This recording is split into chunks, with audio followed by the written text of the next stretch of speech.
Okay friends, நான் முன்னாடி என்ன சொல்லியிருந்தேன் அப்படின்னா, அந்த கோட்டாவோட நிறுத்தியிருந்தேன் இல்லையா? இந்த என்டிஎஸ், பிஆர்சி கோட்டாவோட நிறுத்தியிருந்தேன். இப்போ நம்ம பார்க்க போகிறது என்ன அப்படின்னு பார்த்தீங்கன்னா, நம்மளுடைய இந்தியன் ஒர்க்கர்ஸ் இந்தியன் எந்த கேட்டகரியில் வருவாங்கன்னு சொல்லியிருந்தேன்? என்டிஎஸ், நான் ட்ரெடிஷ்னல் சோர்சஸ், இதில் தான் வருவாங்க. இந்த நான் ட்ரெடிஷ்னல் சோர்சஸில் யார் யார் வராங்க அப்படின்னு சொல்லியிருந்தேன் அப்படின்னா, Indian, Sri Lankan, Thailand, Bangladesh, Myanmar, Philippines, இவங்க எல்லாருக்குமே இதில் எந்த அளவுக்கு அப்ரூவல் இருக்குது அப்படின்னு பார்த்தீங்கன்னா, கன்ஸ்ட்ரக்ஷன் செக்டரில் 83.3% நம்மளுடைய ஒர்க்கர்ஸை எடுக்கிறாங்க. That means NTS construction workers. அதே போல் ப்ராசஸ் செக்டார்லையும் 83.3% எடுக்கிறாங்க. மெரின் ஷிப்யார்டில் 77.8%, மேனுஃபேக்சரிங்கில் 60%, சர்வீஸில் 35%. மேனுஃபேக்சரிங் செக்டாரில் கண்டிப்பாக ஒர்க் பர்மிட்டில் இன்றைக்கி டேட்டு வரைக்கும் ஒர்க் பர்மிட் என்டிஎஸ் கோட்டாவில் அப்ரூவ் கொடுக்கல. அதே போல் தான் முன்னாடி சர்வீஸ் செக்டார்லையும் வச்சுருந்தாங்க. ஆனால் இப்போ அப்ரூவல் இருக்குது நம்ம என்டிஎஸ் கோட்டாவுக்கு. எஸ்பாஸில் கண்டிப்பாக வரலாம். ஓகேங்களா? இப்போது கன்ஸ்ட்ரக்ஷனில் வரலாம், ப்ராசஸில் வரலாம், மெரெயினில் வரலாம், மேனுஃபேக்சரிங் செக்டாரால் நம்மளால் ரொம்ப மெயினாக அதிகமாக இந்தியர்ஸ் எதில் போவாங்கன்னு பார்த்தீங்கன்னா கன்ஸ்ட்ரக்ஷன், ப்ராசஸ், மெரெயின். அதுவே நம்ம படிச்சுட்டு வேலை தேடுறோம் அப்படின்னா கண்டிப்பாக இந்த 5லையுமே நம்மளுக்கு வேலை இருக்குது. ஸோ நம்மளுடைய என்டிஎஸ் செக்டார் எத்தனை ரேஷியோ பர்சன்டேஜில் எடுக்கிறாங்க அப்படின்னு பார்த்தீங்கன்னா 83.3, 83.3, 77.8. இப்போது இது எப்படி எடுக்கிறாங்க, எப்படி ஒர்க்கர்ஸ் ரெக்ரூட் பண்ணுவாங்கன்னு பார்த்தீங்கன்னா லோக்கல் எம்ப்ளாயி தான் கால்குலேட் பண்ணுவாங்க. லோக்கல் எம்ப்ளாயினா யார் அப்படின்னு பார்த்தீங்கன்னா சிங்கப்பூரியன் இல்லைன்னா பிஆர். சிங்கப்பூரியன்னா பார்ன் சிங்கப்பூரியன் இருப்பாங்க. அங்கேயே இப்போ நம்ம எடுத்துட்டோம் அப்படின்னு பார்த்தீங்கன்னா பார்ன் இந்தியன்ஸ் இல்லையா? அதே போல் பார்ன் சிங்கப்பூரியன்ஸ் இருப்பாங்க. அவங்க அப்படி இல்லைன்னா பெர்மனன்ட் ரெசிடென்ஸ், இங்கேருந்து போயிட்டு அங்கே குடியுரிமை வாங்குறவங்க, அவங்க லோக்கல் எம்ப்ளாயீஸ். அவங்களுக்கு நம்ம மாத சம்பளம் எவ்வளோ கொடுக்கணும் அப்படின்னு பார்த்தீங்கன்னா சிங்கப்பூர் டாலரில் 1600 சிங்கப்பூர் டாலர் கொடுத்து நம்ம ஒரு லோக்கல் எம்ப்ளாயி. அதே போல் அப்பாயின்மெண்ட் பண்ணாதான் ஒரு லோக்கல் எம்ப்ளாய்க்கு நம்ம 5 ஒர்க்கர்ஸ் எடுக்கலாம். இதுவே ஒர்க் பர்மிட்டுக்கும் எஸ்பாஸுக்கும் இந்த கணக்கு வேரியேஷன் ஆகும். நான் எஸ்பாஸ்ன்றது படிச்சுட்டு வரவங்க, எஸ்பாஸ் இபாஸ்ன்றது நல்ல டிகிரி ஹோல்டர்ஸ், நல்லா ஏர்ன் பண்ண முடியும் ஃப்ரெண்ட்ஸ் நம்மளால். நீங்கள் படிப்பில் மட்டும் படிப்பை மட்டும் கான்சன்ட்ரேட் பண்ணாமல் நம்மளுடைய ஸ்கில்ஸை நீங்கள் எப்படி டெவலப் பண்ணுறீங்கன்றதை பொறுத்து தான் இருக்குது. ஸோ கஷ்டப்பட்டு படித்து கஷ்டப்பட்டு உங்கள் ஸ்கில்ஸை நீங்கள் டெவலப் பண்ணிட்டீங்க அப்படின்னா லைஃப் லாங் எப்படி சொல்கிறது, எங்கேயுமே வேலை நல்லாயிருக்கும். இங்கே நம்ம ஊர்லேயே வேலை அதிகமாக இருக்கும். நான் அதை பற்றி உங்களுக்கு ஐடி ரிலேட்டட் ஜாப்ஸ், நான் எப்படி ஐடி ரிலேட்டட் ஜாப்ஸில் ஃபைண்ட் அவுட் பண்ணேன் அப்படின்றதையும் நான் நெக்ஸ்ட் வீடியோவில் உங்களுக்கு நான் அப்லோட் பண்ணுறேன். பட் இப்போ நான் வேலைக்கு போல் வீட்டில் தான் இருக்கேன். வீட்டில் இருக்க இந்த சென்ஸ்னால் ஏஜென்சி ரன் பண்ணிகிட்டு இருக்கேன். ஸோ ஏஜென்சி நான் பார்த்துக்கிட்டு இருக்கேன். ஸோ இப்போ பார்த்தீங்க அப்படின்னா நீங்கள் நல்லா படித்து உங்களுடைய ஸ்கில் என்னன்றதை நீங்கள் டெவலப் பண்ணிட்டீங்கன்னா அதை வச்சு நல்லாவே ஏர்ன் பண்ண முடியும். சரி, ஓகே, இங்கே வாங்க. ஃபஸ்ட்டு லோக்கல் எம்ப்ளாயின்றது 1600 சிங்கப்பூர் டாலர். இவங்களுக்கு நம்ம 1600 கொடுத்து நம்ம வேலைக்கு அப்பாயின்மெண்ட் பண்ணால் மட்டும்தான் நம்மளாடைய 5 ஒர்க்கர்ஸ் ரெக்ரூட் பண்ண முடியும். அவங்க வேலை செய்கிறாங்க, வேலை செய்யலை, நீங்கள் வேலை வாங்குறீங்க, அது உங்கள் திறமை, அந்த எம்ப்ளாயர் திறமை. ஆனால் ஒரு லோக்கல் எம்ப்ளாயி, ஒரு சிங்கப்பூரியனும் ஒரு பிஆரோ இருந்தால் மட்டும்தான் 5 ஒர்க்கர்ஸை எடுக்க முடியும். இந்த வருஷத்துலேருந்து இது இப்படி மாற்றிருக்காங்க. ஆனால் போன வருஷம் என்ன சொல்லியிருக்காங்கன்னா ஒரு லோக்கல் எம்ப்ளாய்க்கு நம்மளால 7 ஒர்க்கர்ஸ் எடுக்க முடியும்னு சொல்லியிருந்தாங்க. ஸோ நெக்ஸ்ட் ஒர்க்கர் எப்படி எடுக்கிறது அப்படின்னா depends upon the ratio increases. அவங்க அதுக்கப்புறம் எப்படி அந்த ரேஷியோவோ அதை வச்சு இன்க்ரீஸ் பண்ணுவாங்க. இப்போ வாங்க லெவி ரேட்டை பற்றி பேசலாம். இப்போது நீங்கள் எந்த ஸ்கில்லில் இப்போ நான் படிக்காத ஆண்களுக்கு எப்படின்னா வேலை தேடலாம், அவங்க என்ன கேட்டகரியில் வருவாங்கன்னு மட்டும்தான் நான் இப்போ உங்களுக்கு எக்ஸ்பிளைன் பண்ணிகிட்டு இருக்கேன். ஸோ இதில் பார்த்தீங்கன்னா நம்மளுடைய என்டிஎஸ் வராங்களா, என்டிஎஸ் நான் ட்ரெடிஷ்னல் சோர்சஸ், இதில் ஹையர் ஸ்கில்டாகவும் பிரிச்சிருக்கிறாங்க, பேசிக் ஸ்கில்டாகவும் பிரிச்சிருக்காங்க. நான் உங்களுக்கு கிளியராக எக்ஸ்பிளைன் பண்ணுறேன். ஹையர் ஸ்கில்டுனா என்ன, பேசிக் ஸ்கில்டுனா என்ன அப்படின்னு சொல்லிட்டு இந்த பின்னில் நான் எக்ஸ்பிளைன் பண்ணுறேன். ஹையர் ஸ்கில்டு இவங்களுக்கு எவ்வளோ லெவி பே பண்ணுறாங்க அப்படின்னு பார்த்தீங்கன்னா 500 சிங்கப்பூர் டாலர். ஃபஸ்ட்டு 600 இருந்தது, இப்போ 500 டிக்ரீஸ் பண்ணியிருக்காங்கன்னு நினைக்கிறேன். பேசிக் ஸ்கில்ன்றது 900. இப்போயே மலேசியனுக்கு என்ஏஎஸ்லாம் மலேசியன், என்ஏஎஸ், பிஆர்சி இவங்களாம் எவ்வளோ கட்டுறாங்க ஹையர் ஸ்கில்டுக்குன்னு பார்த்தீங்கன்னா 300 சிங்கப்பூர் டாலர். இதுவே என்ஏஎஸ், பிஆர்சி பேசிக் ஸ்கில் 700. சரி வாங்க. இப்ப இந்த ஐஎஸ் ஸ்கில்டுனா என்ன அப்படின்னு சொல்லி பார்த்துடலாம். இந்த ஐஎஸ் ஸ்கில் அப்படின்னு பார்த்தீங்கன்னா, யார் யாரெல்லாம் வருவாங்க அப்படின்னு பார்த்தா, எனக்கு தெரிந்த வரைக்கும் நான் சொல்றேன் ஃப்ரெண்ட்ஸ். இந்த ஐஎஸ் ஸ்கில்டுல core trade, multi skilled, R1 இந்த 3 கேட்டகரி தான் எனக்கு தெரிஞ்சிருக்கு. IS skilled, core trade, multi skilled workers, R1 workers. Okay. கோர் ட்ரேட்னா என்ன அப்படின்னு பார்த்தீங்கன்னா, இப்ப இங்க டெஸ்ட் அடிச்சிருவாங்க. இங்க டெஸ்ட் அடிச்சுட்டு நம்ம போய் என்ன செய்வோம்னா, அங்க வந்து கோர் ட்ரேடுன்னு சொல்லி முடிப்பாங்க. கோர் ட்ரேட் அப்படின்னா, நம்ம ஸ்கில்ஸை வந்து நல்லா டெவலப் பண்ணிட்டு, இப்போ நம்ம வந்து ஒரு எலக்ட்ரிக்கல் லைனில் இருக்கோம்னா எலக்ட்ரிக்கலில் ஒரு டெஸ்ட் அடிப்பாங்க, கோட் ட்ரேட் பண்ணுவாங்க. கோட் ட்ரேட் பண்ணிட்டாங்க அப்படின்னா அவங்க வந்து 4 இயர்ஸ் கம்ப்ளீட் பண்ணால் மட்டும்தான் அவங்களால கோட் ட்ரேட் டெஸ்ட் போக முடியும். எப்போ அவங்க கோட் ட்ரேட் போக முடியும் அப்படின்னு பார்த்தீங்கன்னா 4 இயர்ஸ் வந்து கம்ப்ளீட்டாக அவங்க வந்து கோட் ட்ரேட் முடிச்சிருக்கணும். 4 இயர்ஸ் முடித்த பிறகு நீங்கள் கோட் ட்ரேட் டெஸ்ட் அடிச்சிங்க அப்படின்னா ஐஎஸ் ஸ்கில்டு. ஏன் நீங்கள் ஐஎஸ் ஸ்கில்டு ஆகணும் அப்படின்னு சொன்னீங்கன்னா, ஐஎஸ் ஸ்கில்டானா உங்களுடைய லெவி என்ன ஆகுது 500. ஸோ உங்களுடைய லெவி 500 கம்மியாகிறது உங்களுடைய எம்ப்ளாயர் தான் பே பண்ண போகிறாரு. எம்ப்ளாயருக்கு தான் நீங்கள் பெனிஃபிட்னு நினைக்காதீங்க. நீங்கள் என்ன செய்யலாம்னா, ஐஎஸ் ஸ்கில்டு எனக்கு சேலரி ஏற்றித்தாங்க அப்படின்னு சொல்லிட்டு சேலரி கேட்டு நீங்கள் உங்கள் எம்ப்ளாயர்கிட்ட என்ன சொல்லலாம், டிமாண்ட் வைக்கலாம் இல்லையா? ஸோ அதனால தான் என்ன செஞ்சுடுவாங்க, 4 இயர்ஸ் ஆன உடனே கோட் ட்ரேட் முடிச்சிடுவாங்க. ஸோ இங்கே பார்த்தீங்கன்னா உங்களுக்கு 9க்கும் 5க்கும் 400 கிட்ட வித்தியாசம் வருது இல்லையா? அப்போ 400னா உங்களுக்கு அட்லீஸ்ட் ஒரு 200 300 ஆச்சும் உங்கள் எம்ப்ளாயர் ஏற்றி தர சொல்லி கேட்கலாம். ஆனால் பிஃபோர் நீங்கள் வந்து ஜாபில் ஜாயின் பண்ணுறதுக்கு முன்னாடி இது கன்ஃபார்ம் பண்ணிவிட்டு என்ன சேலரி என்னன்றது கன்ஃபார்ம் பண்ணிவிட்டு அதுக்கப்புறம் உள்ளே போங்க. உள்ளே போன பிறகு உங்கள் எம்ப்ளாயர்கிட்ட டிமாண்ட் வைக்காதீங்க, எனக்கு சேலரி ஏற்றித்தாங்க அப்படின்னு சொல்லிட்டு. நம்ம உள்ளே போகும்போதே நம்ம தெரிஞ்சுக்கணும், ஒரு கம்பெனிக்குள்ளே உள்ளே போகும்போதே நம்மளுடைய டிமாண்ட் இது ஓகே பண்ணுவாங்களா, இந்த சம்பளம் ஓகேவா அப்படின்னா நீங்கள் உள்ளே போங்க. இல்லையா வேணான்னா வேறு கம்பெனி சர்ச் பண்ணுங்கள். உள்ளே போயிட்டு டிமாண்ட் வச்சிங்க அப்படின்னா உங்களுக்கும் உங்கள் எம்ப்ளாயருக்கும் கொஞ்சம் அண்டர்ஸ்டாண்டிங் இல்லாமல் போயிடும். ஸோ நீங்கள் 4 இயர்ஸ் கம்ப்ளீட் பண்ணுறீங்க, சிங்கப்பூரில் என்ட்ரி ஆகி 4 இயர்ஸ் கம்ப்ளீட் பண்ணுறீங்கன்னா கண்டிப்பாக கோட் ட்ரேட் முடிச்சிடுங்க. கோட் ட்ரேட் முடித்தா உங்களுடைய லெவி கம்மியாயிடும். லெவி கம்மியானால் நீங்கள் எம்ப்ளாயர்கிட்ட சேலரி டிமாண்ட் வைக்கலாம். Next multi skilled workers. Multi skilled ஒர்க்கர்ன்றவங்க 4 to 6 இயர்ஸ் இருந்திருக்கணும். அங்கே இன்னொரு டெஸ்ட் நம்ம இப்போ இங்கே நம்ம ஊரில் ஒரு டெஸ்ட் அடிச்சுட்டு போகிற போல் அங்கே ஒரு டெஸ்ட் அடிச்சிருக்காங்க அப்படின்னா அவங்க தான் மல்டி ஸ்கில்டு ஒர்க்கர்ஸ். அவங்களுக்கு வந்து சேலரி வந்து மினிமம் சேலரி வந்து எதுவும் டிக்ளேர் பண்ணலை. இப்போ உள்ளே என்ட்ரி ஆகும்போதே ஒரு டெஸ்ட்டு முடிக்கிற போல் சிங்கப்பூரில் போய் இன்னொரு டெஸ்ட் அதே போல் கம்ப்ளீட் பண்ணுறாங்க இல்லைங்களா, அவங்க தான் மல்டி ஸ்கில்டு ஒர்க்கர்ஸ். அவங்களுக்கு சேலரி ரேஞ்ச் கிடையாது.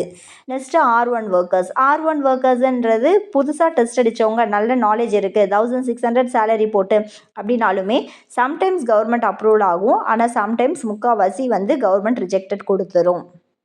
மினிஸ்ட்ரி ஆஃப் மேன் பவர் இவங்க நம்ம எடுக்கிற போல நம்ம நினச்சோம். இப்போ வந்து நம்ம ஊரில் நம்ம ஒரு பிஸ்னஸ் பண்ணுறோம் அப்படின்னு நினைக்கிறோன்னா நம்ம என்ன டிசிஷன் எடுக்கிறோமோ நம்மளோட டிசிஷன் அத்தாரிட்டி என்னவோ அதுதான். ஏன்னா இந்த ஒர்க்கரை வச்சுருக்கேன், இந்த ஒர்க்கரை வேணாம், இன்றைக்கி நினச்சா கூட என்னால் நிறுத்த முடியும். ஆனால் இங்கே பொறுத்த வரைக்கும் அந்த ஸ்டாண்டர்டே கிடையாது. ஒர்க்கரை பொறுத்த வரைக்கும் full control ministry of manpower இவங்க தான். ஸோ இதுக்கு டைரெக்டாக வந்து எடுக்கும்போது டெஸ்ட்டில் வந்து நல்ல மார்க் எடுத்திருக்காங்க. ஸோ இந்த ஒர்க்கர் வந்து ரொம்ப ஸ்கில்டு ஒர்க்கர், நான் அப்படியே டைரெக்டாக எடுத்திருக்கேன், 1600 போட்டு எடுத்துக்கிறேன், சாரி 1600 போட்டிருக்கேன், 1600 போட்டு நான் டேரெக்டாக ரிக்ரூட் பண்ணியிருக்கேன் அப்படின்லாம் சொல்லி நம்ம அப்ளை பண்ணால் கூட MOM என்ன செஞ்சிடுது, ரிஜெக்டட் தான் கொடுக்குது. இது அப்ரூவல் ஆகுறது ரொம்ப கஷ்டம். ஸோ இதுதான் கோர்டேட் மல்டி ஸ்கில்டு R1. எனக்கு தெரிஞ்ச ஐ ஸ்கில்டில் வரவங்க இவங்க 3 பேர் தான். மல்டி ஸ்கில்டுங்கிறது 4லேருந்து 6 வருஷம் வந்துருக்கணும், 1600 சேலரி பண்ணணும் அப்படின்னு தான் அப்ரூவல் ஆகும். கோட்ரேடுன்றவங்க 4 வருஷம் முடிஞ்ச உடனே இன்னொரு டெஸ்ட் அடிப்பாங்க. அவங்க என்ன பேசிக் ஸ்கில்லோ அந்த ஸ்கில்லை டெஸ்ட் அடித்து அவங்க வந்து நல்ல லெவி ரெடியூஸ் பண்ணிட்டு அவங்க கேட்பாங்க. ஓகே, நெக்ஸ்ட் ஐபிஏ பற்றிலாம் உங்களுக்கு தெரியும். இந்த ஐபிஏலே வந்து என்னென்னா நம்மளுக்கு கிளியராக எக்ஸ்பிளைன் பண்ணிடுவாங்க. எந்த எம்ப்ளாயர், கம்பெனி பேர் என்ன, நீங்கள் வேலை செய்ய போகிற கம்பெனி பேர் என்ன, எந்த ஏஜென்சி. ஒருத்தவர் கேட்டிருந்தார் இல்லைங்களா, நம்ம எப்படி வந்து சேஃபாக சிங்கப்பூருக்கு போகணும் அப்படின்னு சொல்லிட்டு. நீங்கள் சிங்கப்பூருக்கு சேஃபாக போகணுன்னா ஃபஸ்ட்டு உங்கள் ஐபிஏ பார்த்துக்கோங்க. அந்த ஐபிஏல எந்த கம்பெனின்னு டினோட் பண்ணியிருப்பாங்க. அதே போல் அந்த எந்த ஏஜென்சி உங்களுக்கு அப்ளை பண்ணுறாங்க ஆர் த்ரூ டைரக்ட் கம்பெனியா அப்படின்னு சொல்லிட்டு உங்களுக்கு தெரிஞ்சிருக்கும். ஸோ டைரக்ட் கம்பெனி அப்படின்னா அந்த கம்பெனி எடுத்துக்கோங்க. அந்த கம்பெனிக்கு கால் பண்ணுங்கள். கால் பண்ணி இதே போல் ஏஜென்சி ஃபீ கேட்குறாங்க, எவ்வளோ அமௌண்ட் உங்களுக்கு ஏஜென்சி ஃபீ. ஆனால் as per MOM government rules பிரகாரம் எனக்கு தெரிந்த வரைக்கும் என்னன்றதை நான் சொல்லிடுறேன். ஐபிஏல எந்த சேலரி டினோட் பண்ணியிருக்காங்களோ 1 இயர் ஒர்க் பர்மிட்னா அந்த 1 மந்த் சேலரி, 2 இயர் ஒர்க் பர்மிட்னா அந்த 2 மந்த்ஸ் சேலரி. இது ரெண்டுமே வந்து ஒரு எம்ப்ளாய்மெண்ட் ஏஜென்சி கலெக்ட் பண்ணுறதுக்கு MOM வந்து ரூல்ஸ் அண்ட் ரெகுலேஷன்ஸ் அப்ரூவல் கொடுத்துருக்குது. இப்போ 1 இயர் இப்போ வந்து உங்களுக்கு 850 வெள்ளி உங்களுக்கு சம்பளம் கொடுத்துருக்காங்க அப்படின்னா, இப்போ 1 இயர் பெர்மிட்னா அவங்க வந்து எம்ப்ளாய்மெண்ட் ஏஜென்சி எவ்வளோ கலெக்ட் பண்ணலாம் அப்படின்னு பார்த்தீங்கன்னா 850 வரைக்கும் கலெக்ட் பண்ணலாம். இதுவே 2 இயர்னா இது வந்து டபுள் த 850 அது வரைக்கும் அவங்களால கலெக்ட் பண்ண முடியும். யாரால எம்ப்ளாய்மெண்ட் ஏஜென்சியால் கலெக்ட் பண்ண முடியும். ஸோ டேரெக்ட் கம்பெனினாலும் நீங்கள் கால் பண்ணி கன்ஃபார்ம் பண்ணிக்கோங்க என்ன டைப் ஆஃப் ஜாப் அப்படின்னு சொல்லிட்டு. இப்போ எல்லார் கையிலையும் ஃபோன் இருக்குது, கூகுள் இருக்குது. டக்குன்னு அந்த கம்பெனியை டைப் பண்ணிங்கன்னா உங்களுக்கு அந்த காண்டாக்ட் நம்பர் கிடச்சிடும். அப்படி காண்டாக்ட் நம்பர் கிடைக்கல அப்படின்னாலுமே உங்கள் ஃப்ரெண்ட்ஸ் ரிலேட்டிவ்ஸ் யாராவது சிங்கப்பூரில் வேலை செஞ்சாங்கன்னா இந்த கம்பெனி போய் கொஞ்சம் சர்ச் பண்ணுப்பா, இந்த கம்பெனி அட்ரஸ் கண்டிப்பாக இருக்கும். ஃபோன் நம்பர் இல்லை, காண்டாக்ட் நம்பர் இல்லைனாலும் நம்மக்கிட்ட காண்டாக்ட் அட்ரஸ் இருக்கும். அந்த அட்ரஸ் மூலிமா கண்டிப்பாக நீங்கள் செக் பண்ணுங்கள். உங்களுக்கு கண்டிப்பாக வந்து அந்த எம்ப்ளாயரை வந்து நீங்கள் பிடிச்சிடலாம். இல்லை சூப்பர்வைசர் யாராச்சும் ஒருத்தவங்களை பிடிச்சி கம்பெனி டீட்டெயில்ஸை ஃபுல்லாக செக் பண்ணிவிட்டு தென் நீங்கள் சிங்கப்பூருக்கு என்ட்ரி ஆகுங்க. ஏன்னா டிபெண்ட்ஸ் நிறைய ஒர்க்ஸ் இருக்குது. ஏன்னா நம்ம வந்து எந்த வேலையை தேர்ந்தெடுக்கோம். நீ எலக்ட்ரிஷியனாக இருக்கலாம், பட் ஆனால் அவங்ககிட்ட போய் பிளாஸ்டர் கம்பெனியில் விட்டுடலாம். உங்களால் மண்ணை தூக்கு சிமெண்ட்டு தூக்குன்னு சொன்னால் வேலை செய்ய முடியுமா? கட்டின காசு கிடைக்குமா? கிடைக்காது. ஸோ நல்லா செக் பண்ணிக்கோங்க. செக் பண்ணிவிட்டு உள்ளே வாங்க. அதே போல் மோஸ்ட்லி நீங்கள் எம்ப்ளாய்மெண்ட் ஏஜென்சி ஃபீ கட்டுறீங்க அப்படின்னா சிங்கப்பூரில் பே பண்ணுங்கள். சிங்கப்பூரில் பே பண்ணி ரிசிப்ட் வாங்கிக்கோங்க. அதுதான் ரொம்ப பெஸ்ட்டு. இப்போ தெரிஞ்சவங்க ரிலேஷன் அப்படின்னா பரவாயில்ல, நீங்கள் எங்கேயே கட்டிக்கலாம். ஏன்னா எதாக இருந்தாலும் நம்ம அவங்ககிட்ட போய் கேட்க முடியும், பேச முடியும். ஆனால் நீங்கள் வேறு யாருக்கிட்டாச்சும் அன்னோன் பர்சன் கிட்ட பே பண்ணுறீங்க அப்படின்னா நீங்கள் இங்கே இருக்கவங்க கேட்பாங்க, நீங்கள் இங்கேயே எனக்கு பே பண்ணுங்கள் அப்படின்னு சொன்னால் அசெப்ட் பண்ணாதீங்க. சிங்கப்பூருக்கு போயிட்டு சிங்கப்பூரில் நீங்கள் வந்து பேங்க் ட்ரான்ஸ்ஃபர் பண்ணுங்கள். நாளைக்கு எந்த பிரச்சனையாக இருந்தாலும் நம்மளுக்கு அந்த ரிசிப்ட் இருந்துச்சு அப்படின்னா நம்ம MOMல கம்ப்ளைண்ட் பண்ணலாம். ஆனால் எதுக்கு எடுத்தாலும் MOM போகாதீங்க. எதாக இருந்தாலும் கரெக்டாக டீல் பண்ணுங்கள். ஃபஸ்ட்டு உங்களுக்கு கரெக்டாக தெரிஞ்சு கரெக்டாக கம்பெனிக்கு போங்க. ஓகே ஃப்ரெண்ட்ஸ், இப்போ மேனுஃபேக்சரிங் கோட்டாவில் வந்து நம்மளுடைய ஒர்க்கர்ஸ் வந்து நம்ம வந்து ஒர்க் பர்மிட்டில் உள்ளே என்ட்ரி ஆக முடியாது. நம்மன்னு கிடையாது, NTS ஒர்க்கர்ஸ் யாருமே வந்து உள்ளே வந்து என்ட்ரி ஆக முடியாது. ஸோ நீங்கள் IPL செக் பண்ணிங்கன்னா எல்லாமே தெரிஞ்சிடும். நீங்கள் உங்களுக்கு என்ன பர்மிட் போட்டிருக்காங்க, என்ன வேலைன்னு சொல்லியிருக்காங்க. நான் உங்களுக்கு வந்து IPAவோட ஒரு ஃபார்மும் உங்களுக்கு நான் சென்ட் பண்ணுறேன், நெக்ஸ்ட் வீடியோவில் அப்லோட் பண்ணுறேன். நீங்கள் பாருங்கள். அந்த ஃபார்மில் எம்ப்ளாய்மெண்ட் ஏஜென்சி உங்களுக்கு என்ன வேலைன்றது எல்லாமே டினோட் பண்ணியிருப்பாங்க. இப்போ மேனுஃபேக்சரிங் பற்றி சொல்லிடுறேன். மேனுஃபேக்சரிங்கில் வந்து என்னென்ன டைப் ஆஃப்னா NTS ஒர்க்கர்ஸ் இதில் கிடையாது. ஆனால் எஸ்பாஸில் இங்கே வரலாம். எஸ்பாஸில் யார் வரலாம் அப்படின்னு பார்த்தீங்கன்னா, இதில் வந்து இந்த மேனுஃபேக்சரிங் என்னென்னா ஒரு எக்ஸாம்பிளுக்கு சொல்கிறேன். Paramedicals, oil and gas, manufacture food and drinks, electronic component, அதே போல் சொல்லி நம்ம படிக்கிறோம் இல்லைங்களா, ECE நம்ம படிக்கிறோம், electronic and communication engineering and electrical engineering. இவங்க எல்லாருக்குமே வந்து இந்த இடத்துல வேலை இருக்குது. ஸோ இவங்க ஒர்க் பர்மிட்டில் யார் கொண்டு வரலாம் அப்படின்னு பார்த்தீங்கன்னா Malaysian and PRC, mostly PRC workers தான் மேனுஃபேக்சரிங்கில் இருப்பாங்க. சைனா ஒர்க்கர்ஸ் மட்டும்தான் mostly allowed in manufacturing. So எந்த கண்ட்ரிஸ் அலோடு இந்த மேனுஃபேக்சரிங் பார்த்தீங்கன்னா ஒர்க் பர்மிட்டில் மோஸ்ட்லி வந்து நிறைய PRC அண்ட் மலேசியன்ஸ் தான் இருப்பாங்க. அண்ட் NES ஒர்க்கர்ஸ்க்கு ஆல்சோ அலோட். NES ஒர்க்கர்னால் நான் முன்னாடி உங்களுக்கு எக்ஸ்பிளைன் பண்ணியிருக்கேன் யாருன்னு சொல்லிட்டு, Hong Kong, Macau, South Korea, Taiwan. சரி, ஓகே ஃப்ரெண்ட்ஸ், இன்றைக்கி இதோடு இருக்கட்டும். இதில் வந்து டாமெட்ரிஸ் வந்து எம்ப்ளாயர் தான் பார்த்துப்பாங்க. ஸோ உங்களுக்கு நீங்கள் வீடு தேடி போகணும் அப்படின்னா அவசியமே கிடையாது. ஒர்க் பர்மிட்டை பொறுத்த வரைக்கும் எஸ்பாஸ் பற்றி பேசலை, ஒர்க் பர்மிட்டை பொறுத்த வரைக்கும் ஹவுசிங்கிறது ஃபுல் அண்ட் ஃபுல் ஒரு எம்ப்ளாயரோட கையில் தான் இருக்குது. ஸோ நீங்கள் அதை நினச்சி கவலைப்பட தேவையில்லை. சரி, உங்களுக்கு எப்படிப்பட்ட டாமெட்ரி கொடுப்பாங்க அப்படின்னு பார்த்தீங்கன்னா பர்பஸ் பில்ட் டாமெட்ரி. அவங்களே வந்து இந்த கன்ஸ்ட்ரக்ஷன் ரிலேட்டட் ஒர்க்கர்ஸ்க்கு, manufacture related workers, marine related workers, இவங்களுக்காக நாங்கள் வந்து டாமெட்ரி இருக்குன்னு சொல்லிட்டு பர்பஸாகவே பில்ட் பண்ணி இந்த டாமெட்ரி வச்சுருப்பாங்க. நெக்ஸ்ட்டு பார்த்தீங்கன்னா ஒரு ஃபேக்ட்ரியே டாமெட்ரியாக கன்வெர்ட் பண்ணியிருப்பாங்க. டெம்ப்ரரி கோட்டர்ஸ் இருக்கும். சப்போஸ் வேலை செய்கிற இடத்துல என் ஒர்க்கர்ஸை தங்க வைக்கணும் அப்படின்னு நினச்சாலும் ஒன்றும் பிரச்சனை இல்லை. ஆனால் எல்லாத்துக்குமே அண்டர் MOM கவர்மெண்ட் அப்ரூவல் கொடுக்கணும். டெம்ப்ரரி கோட்டர்ஸ்னால் மெயினாகவே MOM அப்ரூவல் கொடுத்துருக்கணும்.